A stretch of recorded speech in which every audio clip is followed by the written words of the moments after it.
السلام علیکم بچوں، کلاس 6 سبق نمبر 17 گھوڑے اور ہرن کی کہانی کا دوسرا پیراگراف۔ شکاری نے کہا مجھے اپنی پیٹھ پر بٹھا لو اور وہاں لے چلو جہاں وہ ہرن رہتا ہے۔ گھوڑے نے شکاری کو اپنی پیٹھ پر بٹھا لیا تو شکاری نے کہا بھائی گھوڑے بات سنو، اگر تمہیں اعتراض نہ ہو تو میں تمہارے منہ میں لگام ڈال دوں۔ لگام سے کیا ہوگا؟ گھوڑے نے پوچھا۔ شکاری نے کہا لگام سے یہ فائدہ ہوگا کہ جس طرف ہرن نظر آئے گا میں اسی طرف لگام موڑ دوں گا اور تم ادھر چل پڑنا، پھر میں اسے اپنے تیر کا نشانہ بنا دوں گا۔ گھوڑا تو ہر قیمت پر ہرن سے انتقام لینا چاہتا تھا۔ اس نے کہا اچھی بات ہے، تم میرے منہ میں لگام ڈال دو۔ شکاری نے گھوڑے کے منہ میں لگام ڈال دی اور دونوں ہرن کی تلاش میں نکل پڑے۔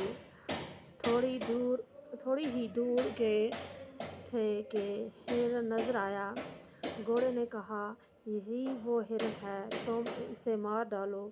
شکاری نے گھوڑے کو اس کے پیچھے ڈال دیا۔ گھوڑا تیز تیز دوڑنے لگا۔ دوڑتے دوڑتے وہ ہرن کے بالکل قریب پہنچ گیا۔ شکاری نے تیر چلایا۔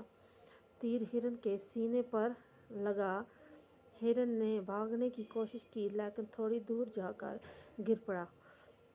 اب گھوڑے نے اطمینان کا سانس لیا، اس کا دشمن مارا گیا۔ اس نے شکاری سے کہا بھائی شکاری، میں تمہارا احسان مند ہوں کہ تم نے میرے دشمن کا کام تمام کر دیا، اب تم اپنا شکار لے جا سکتے ہو۔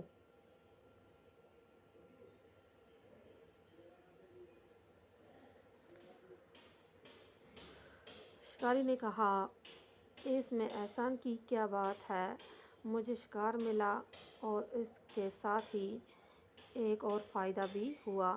گھوڑے نے پوچھا وہ کیا؟ شکاری نے کہا مجھے اب پہلے نہیں معلوم تھا کہ تم اتنے کارآمد، اب تو پتہ چل گیا کہ تم تو بڑے کام کی چیز ہو۔ شکاری گھوڑے کو بستی میں لے آیا۔ وہ دن اور آج کا دن گھوڑے کے منہ سے لگام نہیں نکلی، اور گھوڑے کا کام یہ ہے کہ وہ آدمی کو اپنی پیٹھ پر بٹھائے پھرتا ہے، اس لیے تو کہتے ہیں کہ آپس میں لڑنا جھگڑنا ٹھیک نہیں۔